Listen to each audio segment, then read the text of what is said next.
What's up, guys? Good morning. I'm about an hour out of Hoi An, in the middle of nowhere. I don't really know where I'm heading, to be honest. I'm just stopping at a few memorials and places that look cool on the internet, so hopefully they are. But I've got no real idea where I want to stay tonight. We're just going to ride, see what time it is later on, stay wherever we need to stay. Oh, another lovely day. Nice mountains in the background.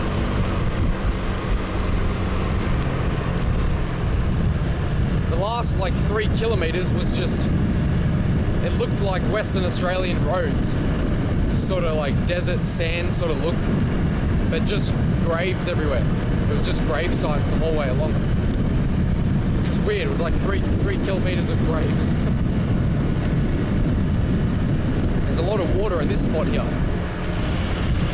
these little ponds everywhere.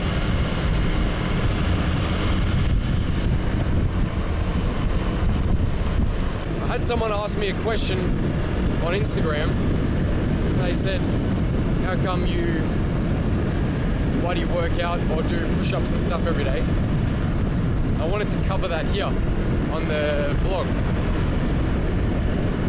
Like, you gotta remember, your body and your mind is your main asset. It's the only asset you have. Like, you can't change it, you can't buy a new one. It's with you every day, and it's the reason why you can either be successful or not successful. So why would you not want to develop it and keep it as healthy and strong as you can?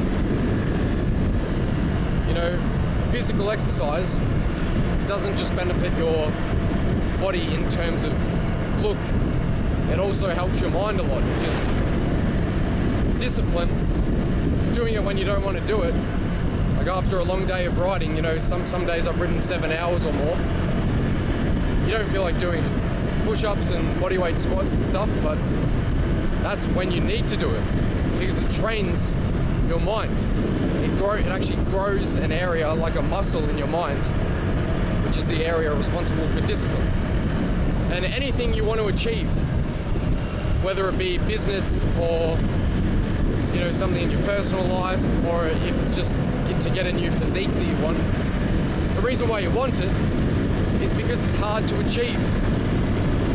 When something is scarce and hard to achieve, it has value. That's why it's valuable, because not everyone has it.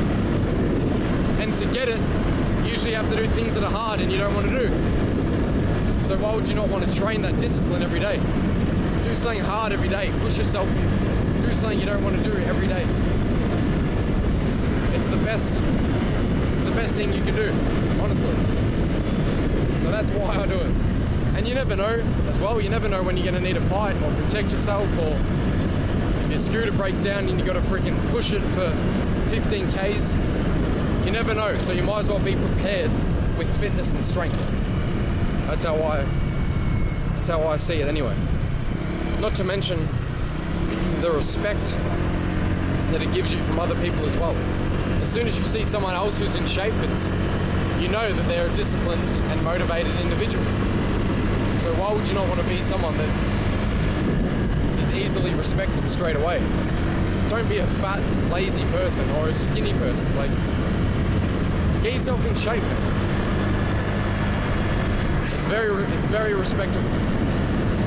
I just tried to go that way, but it's the express ways that you can't go on. They're set up for the trucks. So I just got to go back and head that way. Stop somewhere for a drink.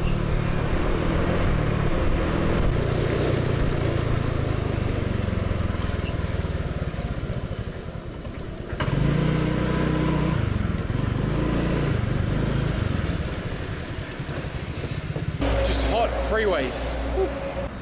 Nook? Yeah? Upset. Okay.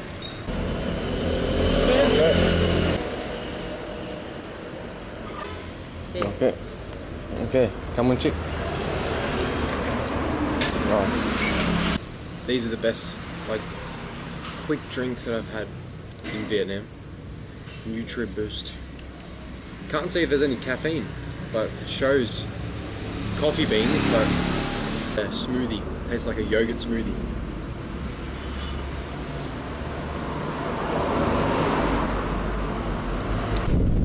All the farmlands. It says Dien Bien Phu. Huh.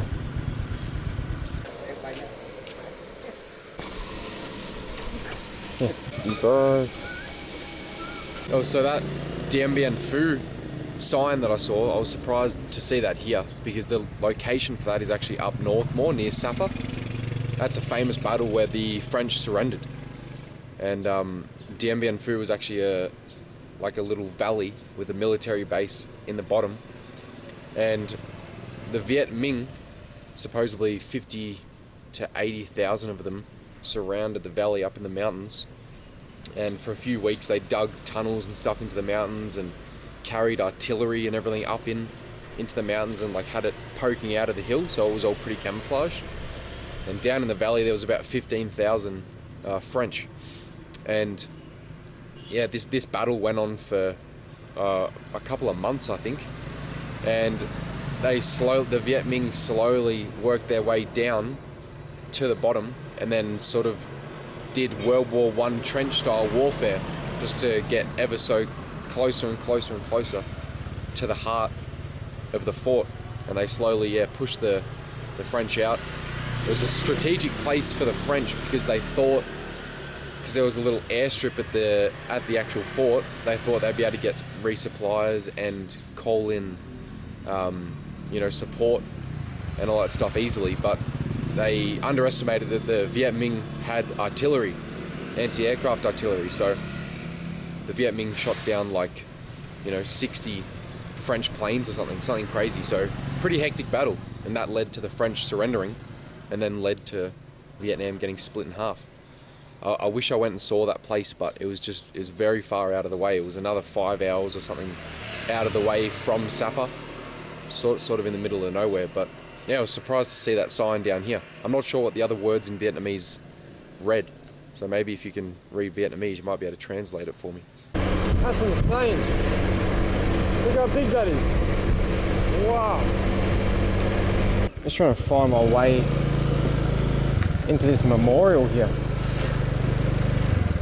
but I'm not sure where it is. Sing Loi. Looking for here.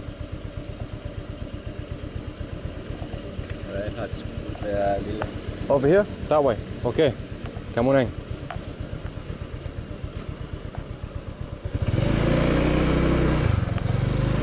We found it. So I'm at the Sun Mi Museum, which is a memorial for the My Lai massacre, which is the worst massacre, most atrocious thing during the Vietnam War, committed by the US. Around 400 to 500 civilians murdered in March, I think 1968. And the US Army and officers tried to cover it up. Pretty freaking brutal.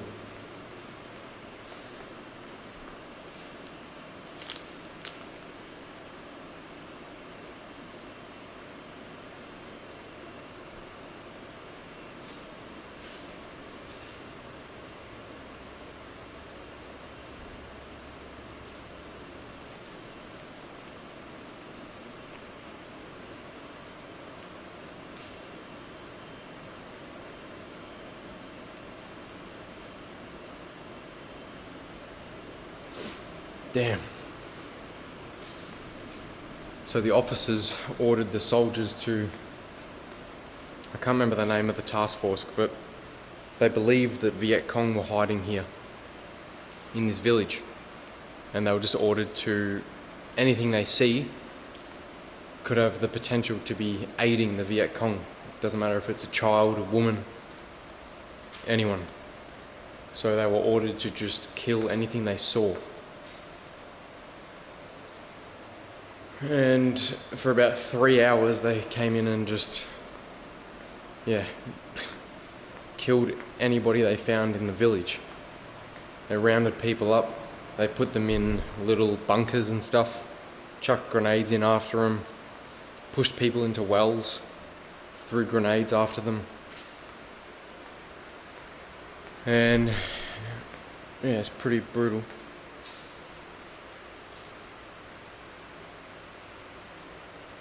Damn, I don't know if I'll be able to show some of this stuff.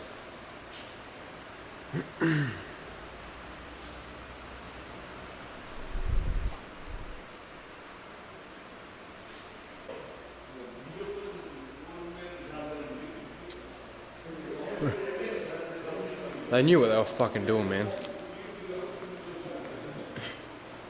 And they try to pile up all the bodies and burn them to hide the traces of their crimes. There was one US helicopter pilot, Thompson Jr., I think his name was. I'm trying to see if there's a sign about him, but he was there as cover for the task force that went in to do this, but he saw what was going on and he was like, this is fucked up. And he landed his helicopter as many times as he could to get villagers that were hiding and take them, civilians, and take them away to cover. And he instructed his soldiers that were with him to shoot any US soldiers that opened fire on these civilians that he was protecting. So, fucking good on him. I listened to an interview a while ago with one of the survivors from the massacre that managed to escape. He was a boy at the time. And when the US soldiers got to the village, around 5:30 or 6 a.m. in the morning, they were told that, the US soldiers were told that most of the villagers and the civilians will be gone because they would have gone to a market. But everyone was still there. I don't know if that was factual or not, but the US soldiers came in and started pulling out, the civilians out of their houses and stuff. And this guy that was a boy at the time, he got chucked into a little bunker with his mother, father and cousins and sisters, and he was at the other end of the bunker, sort of behind everyone, and then he just heard a pin from a grenade being removed and chucked in behind them, and he managed to just crawl out enough that when the grenade went off, it blew up all his family members. They all died. And he remembers just trying to climb out of the bunker with pieces of his family just like all over him. Damn. There's a big memorial here.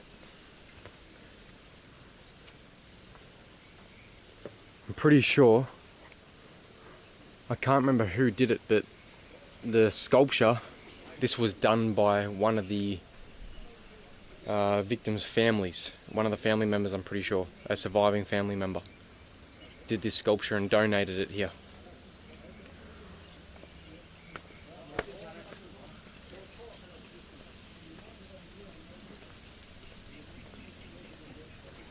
"504 victims. There we go. But all civilians too. They didn't even no one was shooting back at the US.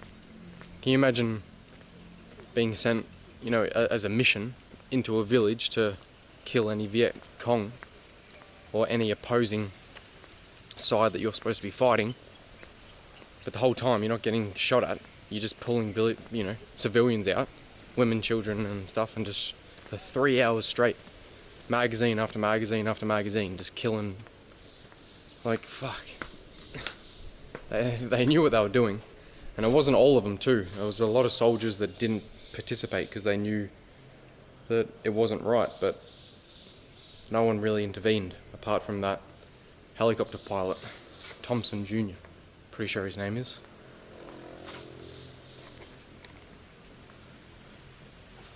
They've set up a temple, place of worship for these people. Pretty heavy, huh? foundation, I think the foundation of his home.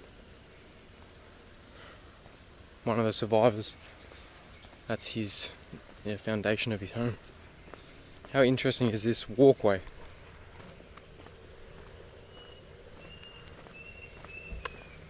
Strange. All the footprints in it. There's no one here as well. It's a very quiet area of Vietnam, this spot.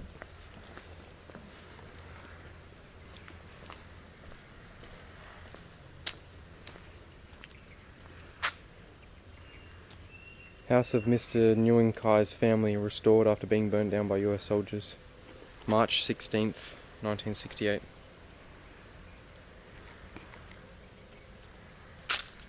This is a traditional house owned by Mr. Do Kai. The 5 members of his family were killed. They restored this place in 2003. That's what a traditional wooden bed. That's what a traditional Vietnamese house looks like.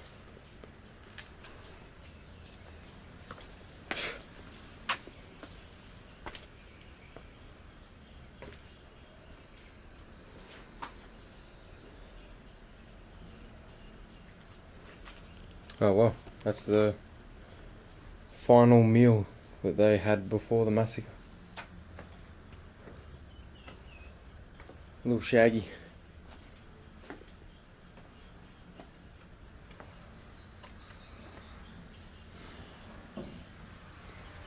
I'll show you where I am.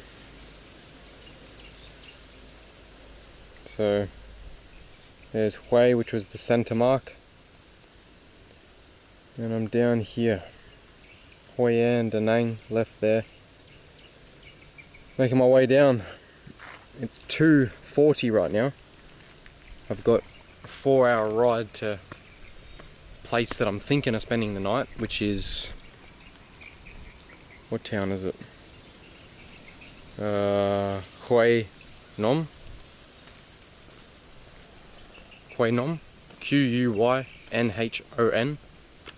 Not sure how you pronounce it, but just for a rest spot tonight. I'll see how we go. 4 hours will be a long ride today. I've already done 2, so it'll be 7, about 7 hours. See if we make it. Have a look at the rice fields.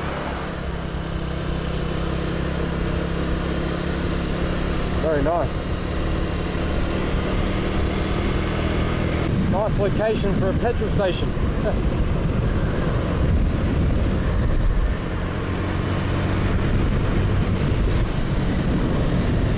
2.5 hours away.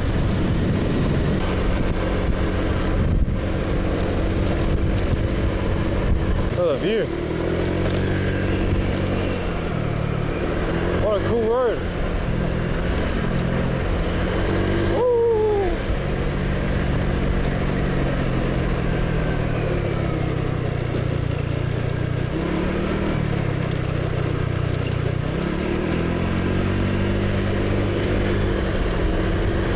It's like a go-kart track. What's this thing here? Let's have a look. Not sure what it is.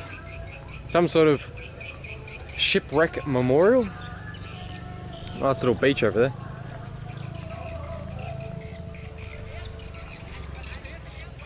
Huh. Nice beach. Wow.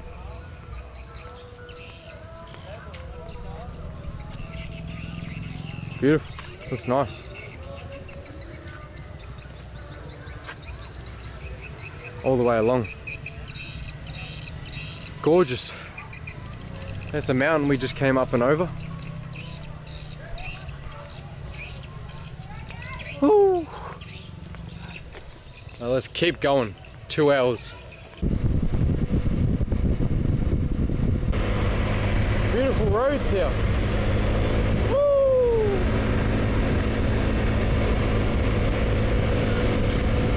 Fuck, I should have got fuel back there. Got a few mountains to go through. Hopefully I can make it. Found fuel. In the middle of nowhere.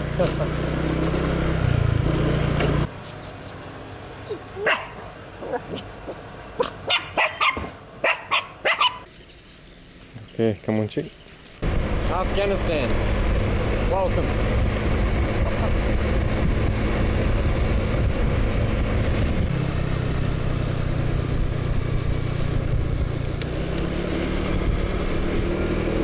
Beach road for a long time.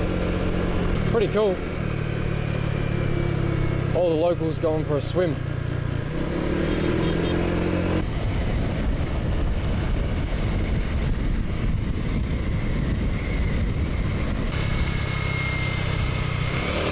Thumbnail.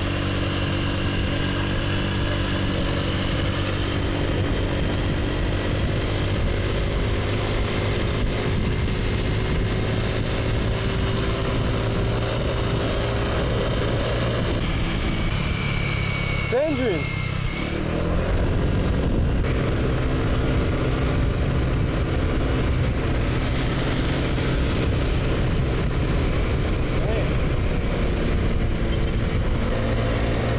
Massive rocks. Oh.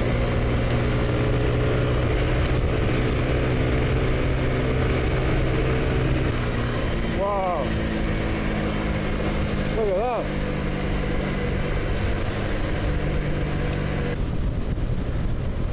That's where we're going. Only 5 minutes away, well 10 minutes away from the center. So I'm gonna head to like the main beach road, stop somewhere, find some food, and then find a place to stay. I haven't had any food today, just had coffee, Coca-Cola and water. This is the main beach road. The ocean's right there. Let's find somewhere to eat.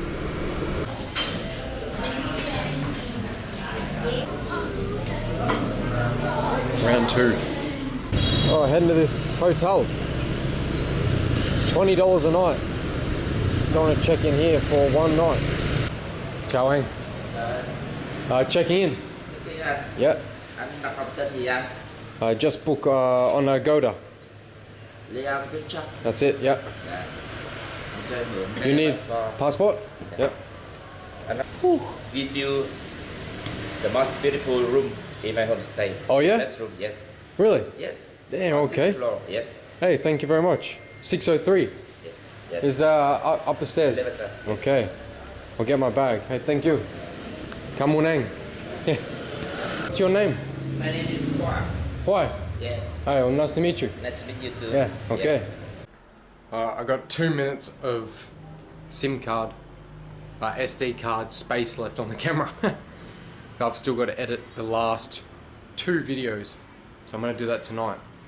But check out the room, $20, 20 Australian dollars. And massive, well, nice view. It's hard to see right now, but city view. Pretty cool. And a nice, very nice toilet. Woo. So that's it for today. I'm gonna see you guys in the morning. Just gonna chill, edit, and sort of plan what I want to do tomorrow. I reckon I was thinking about heading to Nha Trang, but I think it's just going to be very similar to Da Nang, but it's apparently more chaotic and more parties, which I'm not too worried about. So I might head to Dalat, which Annie recommended, the girl in the last video, she recommended that. A few other people have recommended as well, so it seems like Dalat is the place to go. So I'll see you guys in the morning. Woo! Woo! Good morning, guys. It is 8 AM. I'm heading all the way to Dalat today, which is a 7-hour and 20-minute ride. So it's going to be another long day on the bike. The scooter feels a little bit weird, so hopefully everything's alright with it. Fingers crossed. Dalat is up in the mountains, so it'll probably be a little bit cooler. Similar to Sapa, I think. Interesting history Dalat has. It's like, it was built by the French. It's not very old at all. They sort of constructed Dalat, you know, around the early 1900s. But yeah, it's gonna be a good day. Pray for me that the scooter lasts all good. 33333. 33,333 kilometers I've done. Woo! No, I haven't done that many. I bought it with, I think, 28,000 Ks or 29. So many different scenes the last 2 days riding. We've had rocky mountains, we've had like desert sort of look, beaches, city, open nothing, burnt forest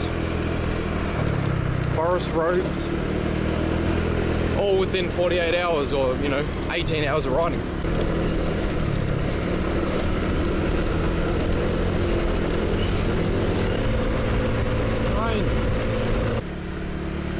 It rained pretty hard for a while then. That's why I had this jacket on, not only to stop me getting burnt, but when you're riding you stay pretty cool.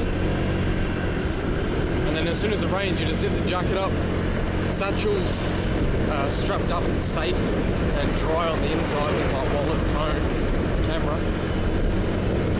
So it works well, it's a good setup. Some sort of, get yourself some sort of wind rain jacket.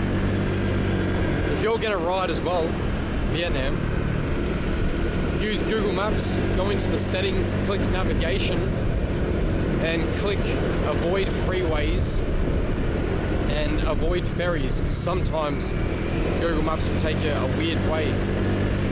You can leave the tolls on because every single toll gate that I've driven through, you just drive straight through. As a scooter, you don't pay any tolls. Supposedly, that's what I've been through probably 10 now or more. Every time it's the same. You just drive straight through. I was sort of having a bit of a reflection last night, thinking where I've come already. You know, almost 2 months. 70% of the way there to 1,000 subscribers, which is awesome. Younger me would be pretty excited. And it sort of made me think, you know, the decision that I made all of a sudden to leave Australia and start doing this is because this is what I always wanted to do. And you know, you listen to podcasts, you read books, you think that there might be an answer in the next podcast or the next book that you read, but the best thing you can do for yourself is just to take action. You know, if you always do what you always did, you're always going to get what you always got. The next step and the most important step is to take action. If you want success or you want a different result, that lies at the end of doing things that you've never done. So you've got to do something different. It's the same thing that I've realized in terms of happiness. You know, it never crosses my mind whether I'm happy or not, but I always get a lot of people ask me, oh, are you happy? Like, how are you feeling and all that sort of stuff.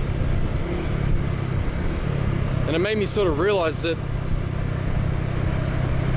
you know, you can't tie happiness to a location or to material things, because then you're always in the mindset and the state that I'll only be happy when I get there, I'll only be happy when I buy this. And then as soon as you get that, you're still in that same mindset, and then you just think about the next thing. So you're constantly chasing happiness from external things, which is not where it comes from. Like, happiness and stuff is derived from is, for a guy, I'm talking from the male experience, from sort of having a sense of purpose, like having goals for yourself and knowing that you're working towards them every day. For me as well, like if I have a day where, that's why I don't really enjoy relaxing, because I know that I'm not getting closer to my goals or making another step towards success in what I view as success.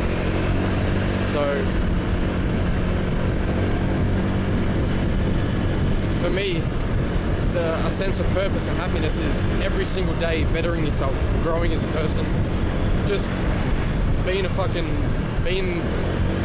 trying to be a superhero, trying to be the main character in your story. know, what would that person do? How can you be happy if you're just partying, fucking around, doing a job you don't like, not going to gym, not pushing yourself? You know, that's where physical exercise and stuff is so important, because you get so many endorphins released, and it's just so good for you to push yourself every day. We're not made to just have a comfortable, easy life. It's so much better if you push yourself and do something hard every day. That's when you get a lot of self-respect for yourself as well, because you're like, yeah, I fucking did that, you know? Let's stop for some food, I reckon. Still got 4 hours left.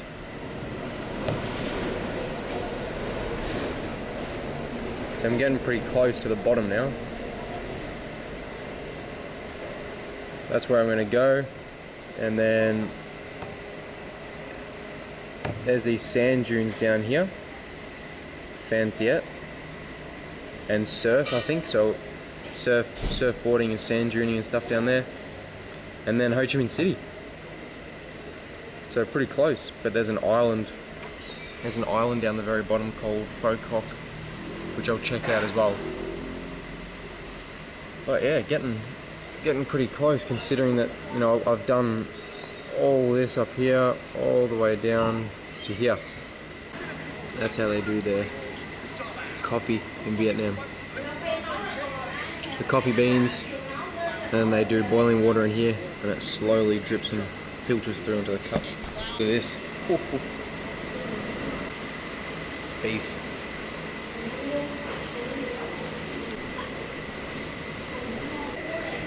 Okay. Okay, come on in. Dien Bien. 3 hours away. Bumpiest road so far. Boy. Hey, boys.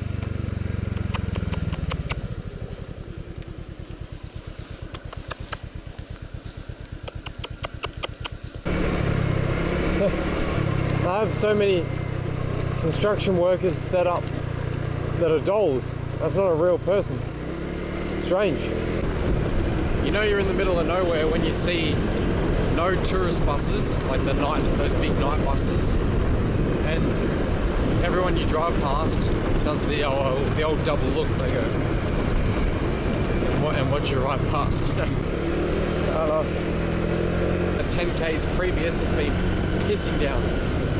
Some of the roads that look like mirrors, because there's like a layer of water that sits on the top. You got to be so careful, because you sort of like go across it and skim across the top of it, and your brakes or steering doesn't do anything.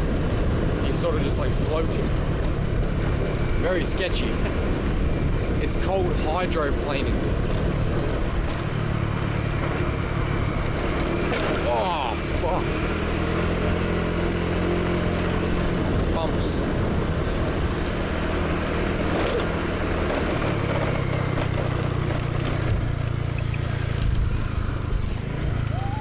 That feels like a flat tire.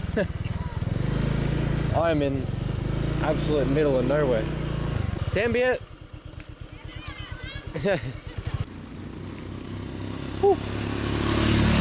Hello. More rain. Camera goes away. Whew. Yo guys.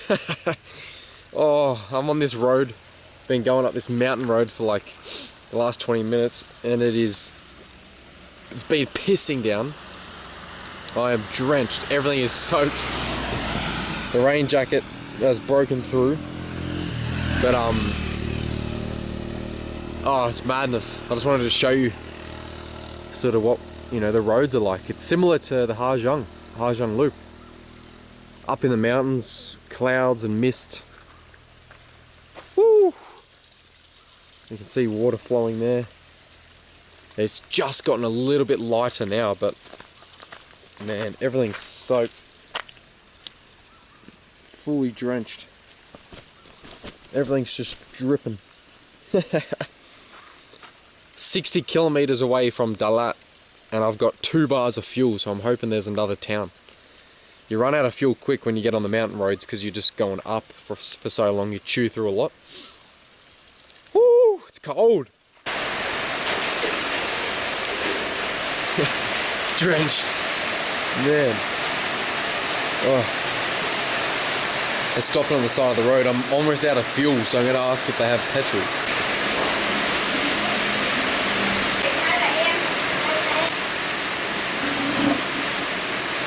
I haven't been this cold or wet for months. Freaking freezing. Oh. Yes, warm coffee. Oh. Banana trees.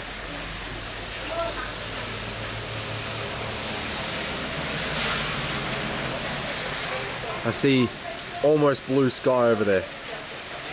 Fingers crossed. Oh, you can see this is like my first, probably my third hot coffee in Vietnam, because everywhere else has been so hot. But I haven't been this cold in ages. Got this hot coffee and hot tea. Woo. Another one. Oh, just trying to warm up. I'm so used to hot weather now.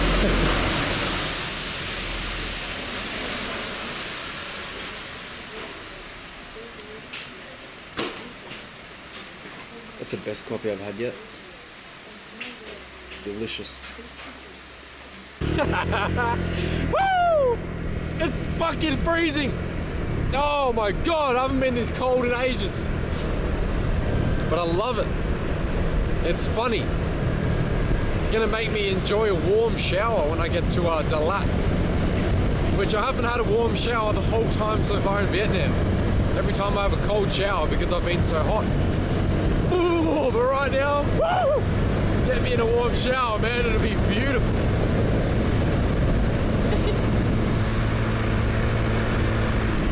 I'll show you how slippery it is. Whoa! See? You squeeze the back brake and you just slide. Nice. It's like a pine forest. Woo!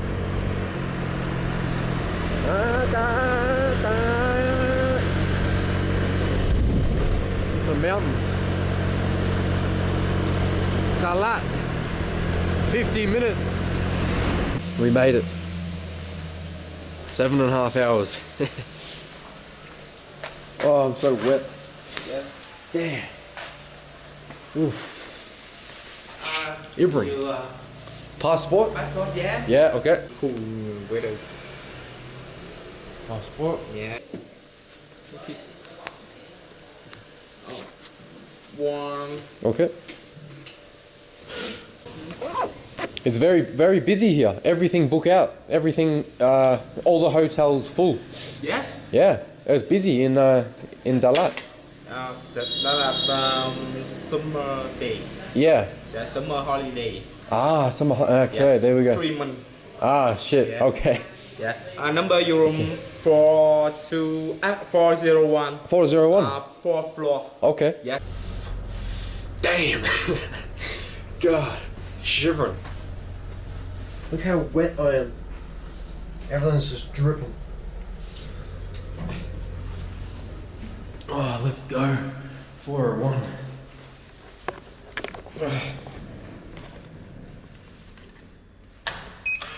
See what this room's like. Whoa. Why is there so many beds? Nice room. Wait, shut that. Oh. Woo. Wow, big bathroom. Oh, let's have a warm shower. My goodness. Yes. Woo. First hot shower in like a month and a half. Whoa, so nice. The water's not that hot, but good enough. Whew, feeling so much better. I was looking forward to heading out and looking at the night markets, but it is like fully clouded in and raining. So unfortunately we're not going to be doing any of that. So I'm going to wrap this video up here. Spewing. I was keen for the night markets, but it is what it is. Shit happens. So over the next 3 days, 2 to 3 days I'll be exploring Dalat, everything it has to offer, showing you what it's like to travel here. See what activities they have. I know there's mountain biking, which would be good fun because I used to do that. That was my main hobby and main interest. I'm pretty good on a bike, so it'd be fun if I can do a bit of that. And, you know, some historical things, some nice monuments, some nice buildings. It's a very picturesque place, so fingers crossed the weather stays okay.